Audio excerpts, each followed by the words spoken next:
জীবন থেকে রাজনীতি একবার মিথ্যা রইলাম, আর জীবন রাজনীতি করবো না, কারণ রাজনীতি করার কোনো যোগ্যতাই আমার নাই।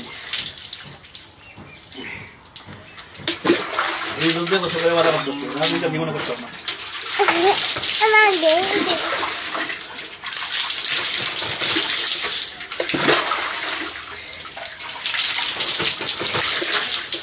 রাজনীতি জীবনে অবান্তরা কিছু জানাই,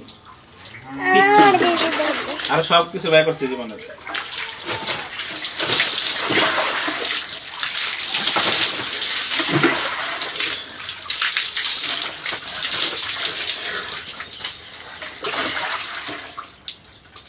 আমি সকল কর্মীদের উদ্দেশ্যে একটা কথা বলতে চাই,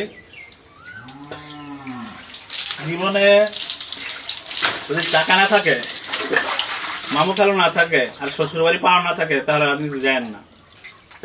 যার শ্বশুরবাড়ি পাওয়ার আছে হ্যাঁ রাজনীতি যান, যার মামু খালা আছে, টাকা আছে, তারা রাজনীতি যান, নাহলে আমার মতন অবস্থা হইবেন। হ্যাঁ, মানুষ শ্বশুরবাড়ি জোরে মনে করেন আমার ধ্বংস করে রয়েছে।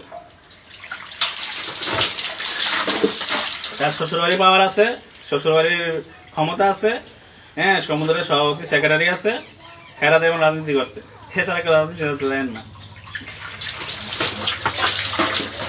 আর সকল সিস্টেমের উপরে টাকা, টাকা আছে তারা রাজনীতি করতে দেন, আর কোনো কর্মীকে আমার মতো ধ্বংস হয়নি। আল্লাহ হাফেজ।